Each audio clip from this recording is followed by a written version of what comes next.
आ लगा। उनकी सर्वाइवल की जरूरत पूरी होने और दोस्ती अच्छी होने के बाद एक सवाल अब भी बना हुआ था कि वो कब तक यहाँ रहेंगे। हमें बात करने की जरूरत है। हाँ। ये कब खत्म होगा? मेरा काम 5 दिन पहले ही पूरा हो चुका था।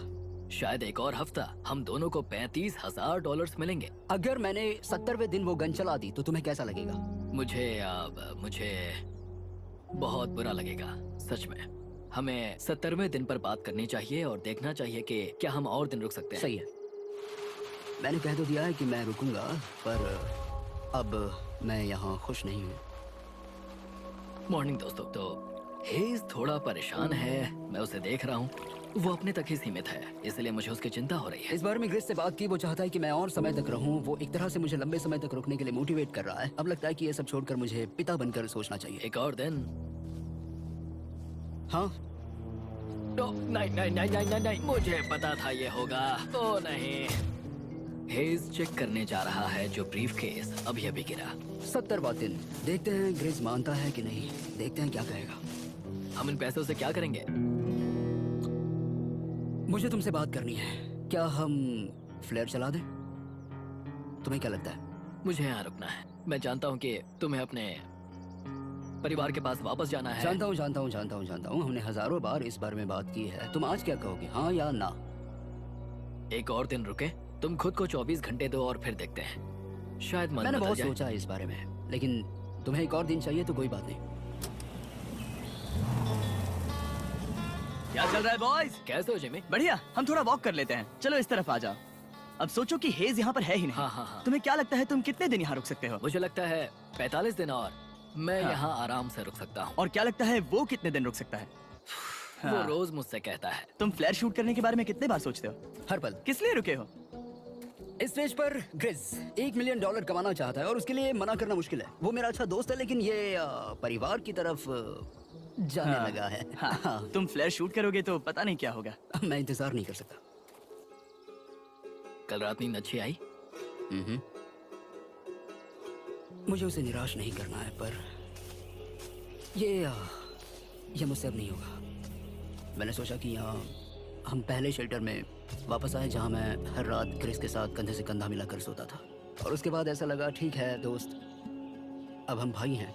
मुझे पता था कि यहाँ से मैं ढेर सारा पैसा लेकर जाऊंगा, लेकिन ये नहीं पता था कि जिंदगी भर के लिए एक दोस्त भी मिलेगा। और ये मेरे लिए बहुत मायने रखता है। मुझे अब सोचना होगा कि मेरे और मेरे परिवार के लिए क्या सही है। ये नहीं। हेज इतना उतावला हो गया था कि उसने सचमुच ग्रिस के बैग से फ्लेयर गन चुरा ली थी, भले ही उसे 2 पार्ट्स में अलग करने का आइडिया उसी का था। इस समय मुझे बस इस चीज को शूट करना है और मैं फिर से मेरे परिवार से मिलूंगा। मैं जानता हूँ कि ये चीज बहुत चैलेंजिंग है। हम यहाँ जो कर रहे हैं वो आसान नहीं, पर मेरा मानना है कि तुम वही कर रहे हो जो तुम्हारे परिवार के लिए सही है। मैं नहीं मानता। तुम कुछ ऐसा कर रहे हो जिससे उनकी जिंदगी बदल अब जाएगी। ये दूसरी जगह जा रहा है। अब मुझे लगता है कि मुझे वहाँ रहने की जरूरत है। मुझे लगता है तुम सच में परेशान हो और तुम्हें अपने परिवार की याद आ रही है। मुझे लगता है कि अब पैसों से कोई तुमने फर्क नहीं बहुत पड़ता। कोशिश की। सच में पैसे अब मेरे लिए मायने नहीं रखते और मैं सिर्फ तुम्हारे लिए अब यहाँ हूँ और मैं इससे तंग आ चुका हूँ। हाँ, मेरे परिवार को भी मेरी जरूरत है। तुम्हें पता है, तुम मुझे बस मैनिपुलेट कर रहे हो।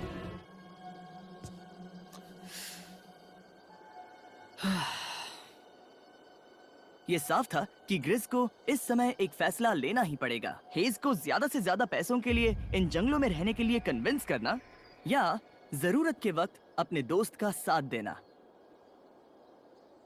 मैं किसी और के साथ यहाँ रहने के बारे में सोच भी नहीं सकता, किसी के साथ भी नहीं। मैं सच में तुम्हें अपना भाई मानता हूँ, सच में। और दुख है कि तुम्हें यहाँ रुकने के लिए मैंने फोर्स किया। मुझे तुम्हें निराश नहीं करना है। तुम ऐसा नहीं कर रहे। मुझे माफ कर दो। भाई एक दूसरे को निराश नहीं करते, चीजें ऐसे ही होती हैं। हर चीज का कभी ना कभी अंत तो होना ही है।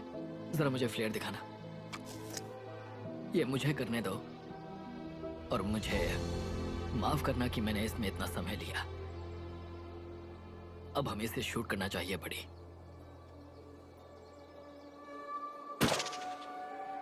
I love you buddy। I love you too bro।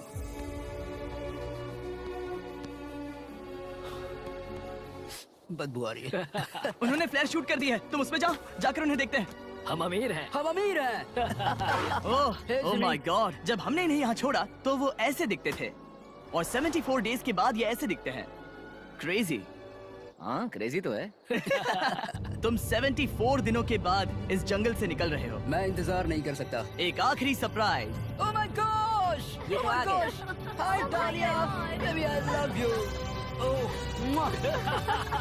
74 days के बाद इन्होंने जीते $6,70,000। वीडियो देखने के लिए शुक्रिया। ऐसे और वीडियोस देखने के लिए मुझे बताइए। और आपको याद दिला दूं कि हम रैंडम सब्सक्राइब करने वाले लोगों को अगले हफ्ते तक सैमसंग फोन्स देने वाले हैं। तो अगर आपने सब्सक्राइब ना किया हो तो अभी कर दीजिए।